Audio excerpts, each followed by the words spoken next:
we can wave the flag, and Bob would be yelling at people, look, we've got the answer. And it's like, don't tell me, tell me. I'm too confused.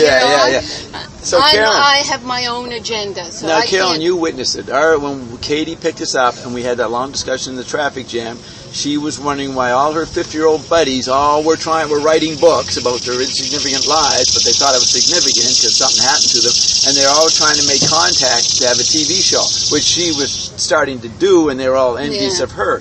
So remember that? And then we led to one thing, and about an hour or two later, we figured out what it is. The only thing left for baby boomers and the younger thing is information capitalism. That's the only thing that is. Information capitalism. They all want to make a buck. You have to make, you want to get a small audience, and there's a big millions of people, so you just get, 50,000 people, you got an income. So everybody's trying to be a life coach in some particular field and write a book, and then hopefully it becomes a movie. That's a big dream. And that's all there's left for Americans or the first world, capitalist world, is information capitalism. So everybody is a capitalist. The health industry, but you're saying everywhere, everybody's doing it is trying to get out there, and hopefully their shtick, their point of view gets taken, and then the publisher comes in, and they don't know that books are obsolete. Publishers hardly have anything going for them.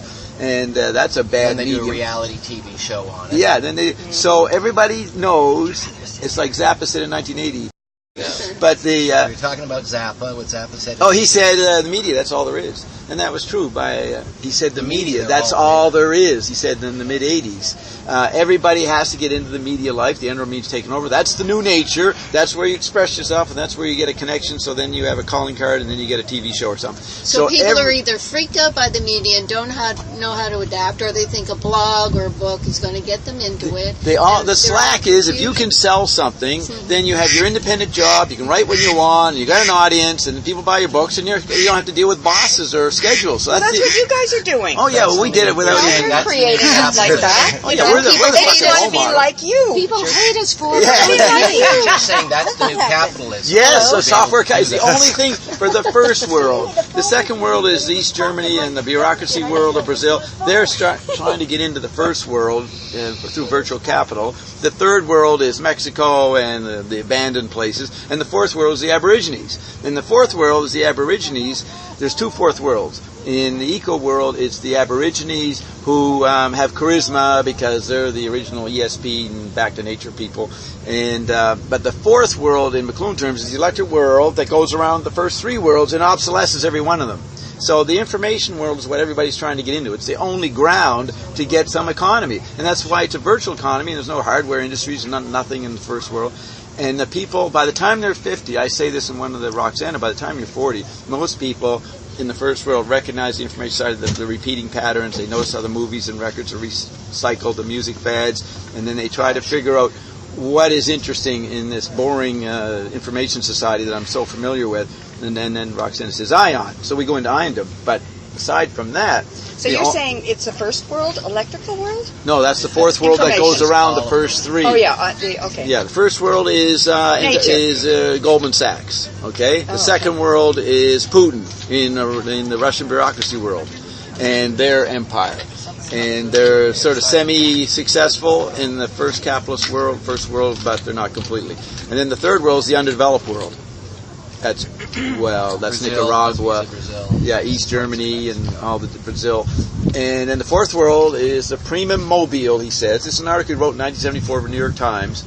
And the prima mobile fourth world creates inflation in all the other worlds. And it's recognized by all the first three worlds and affected by them. It's recognized? All the other worlds are affected by the fourth world. Oh, yeah, that's the point. It goes around them and wrecks all three. And that makes them all kind of android meme first, second, and third. They all end up, selling the clone society. And then they get android meme by the global thing. Yeah. Now, the...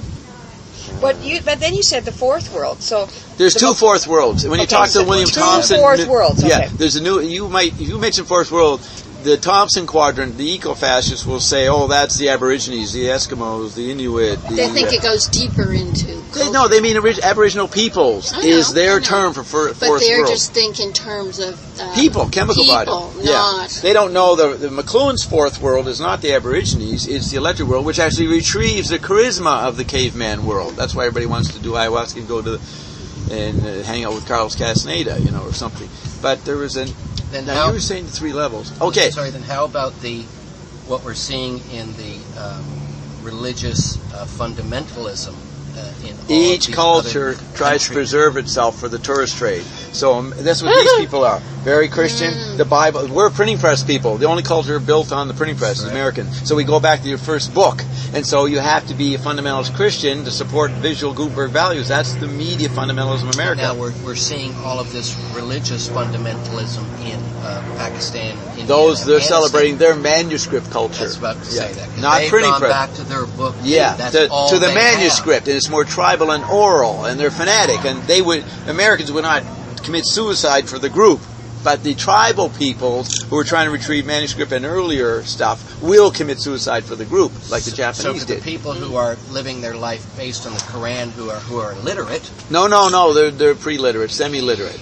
The literacy comes in the printing press. Correct. It's still its medieval culture is still oral and visual balanced. So they're living medieval based on the Quran and the interpretation that they're being given by the mullahs. They're authoritarian, like the medieval when the Catholic Church ran the show. The authorities tell the people how to be religious. Sure. You don't do that in Protestantism in the printing book world. You create your own faith. You read the Bible. But Catholicism was there 400 years ago. The Crusades. Oh yeah. Go out and kill for Jesus, and you'll go to heaven. Sound familiar? Yeah. It's just we did it 400 years ago. Well, 800 with the Catholics. The Protestant Church altered that. You get individual light, individual faith, and then you have all the sects, and then they think the Vatican's the beast. But I was referring to the Crusades. Yeah, that's 1,000 years ago. That was 1,000 years ago? Yeah. They started in 1099, I think. Okay. So, Bob, let me say, so what you observed in all the countries in Europe, that it's all layered by tourism. Yeah. There's a top layer of tourism. Is that the fourth world? No, that's the first world. That's all okay, so what are these 3 countries being wrecked by the electric information environment? Right. The third world cannot get into old hardware industry, which is LaRouche's program, because the first world doesn't have a hardware industry. We do ship some of it out there, but it's too slow. Everybody gradually has to be in the information capitalism world. So they all have to go first world. So the third world getting to second world bureaucracy and industry is not going to happen. The second world can't get to the first world because they're too bureaucratic. So go over what's first, second, and third again. First is the Goldman Sachs, the Western capitalism. Money and robber barons and industries. That's right. The banking, corporate leaders. Okay. That's the first world, which is the white Anglo-Saxon establishment. Yeah. So that's where tourism is the first world, because it's all about money. No, tourism is the fourth world, where everybody's going around the world. And you said it was first. I asked if it was fourth. Well, no, it keeps the first world going. The money thing, the obsolete money. Tourism is a requirement. Yeah, of the first all cultures. Right. So Brazil can't get any hardware industries going, so they only sell themselves to tourists. So everybody from all over the world goes to Brazil to live the image that's in the ads of Brazil. Right. So everybody's marketing icons.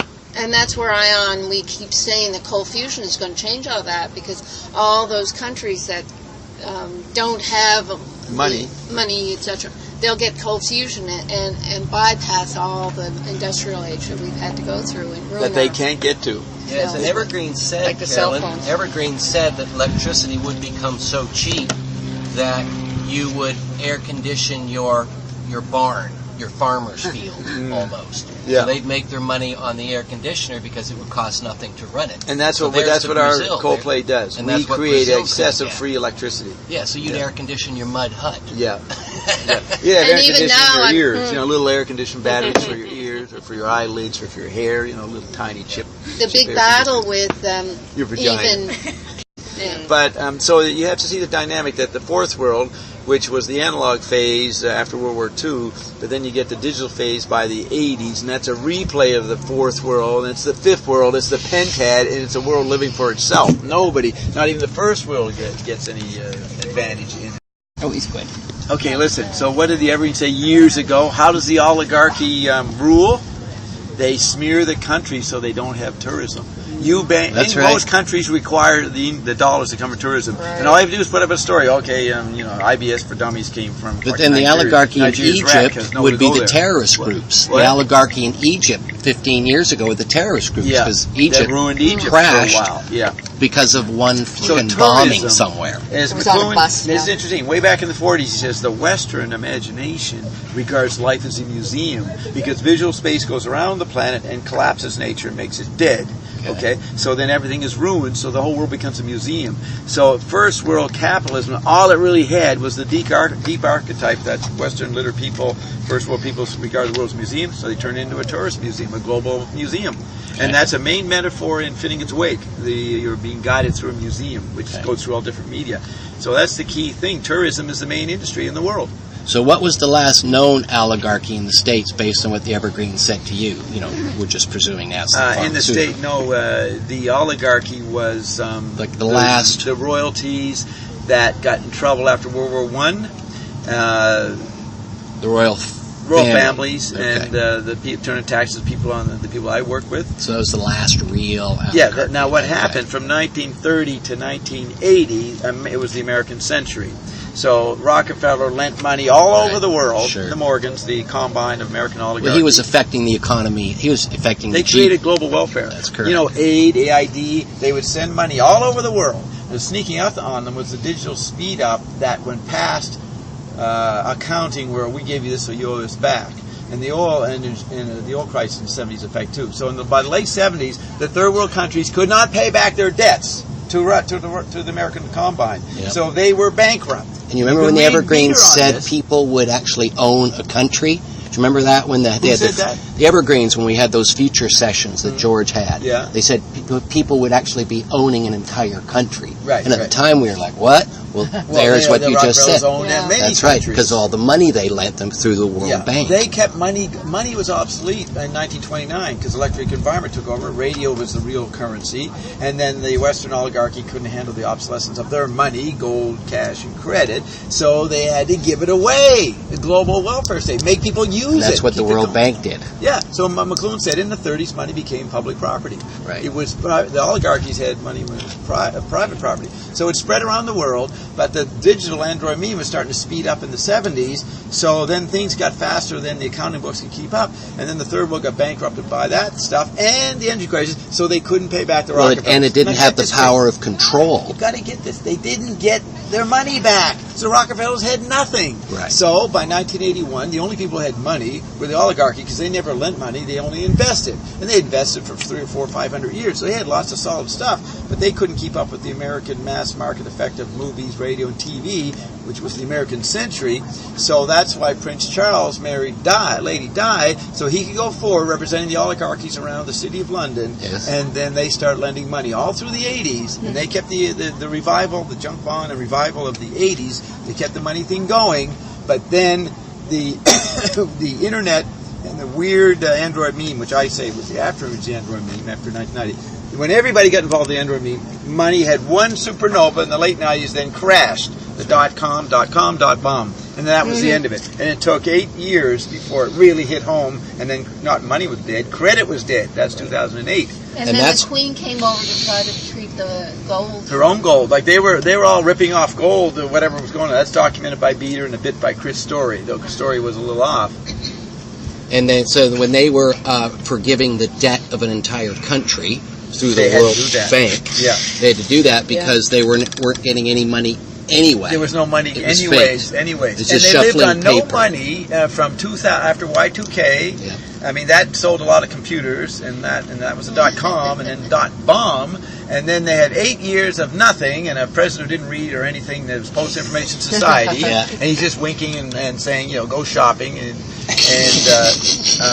which is the buy a new car. American fundamentalism. That's right. Let's save General Motors. Was it Motors or Chrysler? And they had the Iraq War to cover making up money for no reasons. They have to have a war to keep money going for a patriotic reason. So they did. Well, it keeps people employed through the war machine thing. So they had a stupid war that was just stopgap, nothing to do for anything. That's why they didn't even pay and the that's military what Thatcher guys, did to the private Falkland Islands. Guys. No, that's 83. This is 2000. This is after 2000. And so the private mercenary guys were doing better than the official Marines and that. Blackwater. So that was a total disaster through the 2000s. So it was like there was a desert at 2000. I say we moved into retrieved anthropomorphic physical post-information society, but it never hit reality till 2008.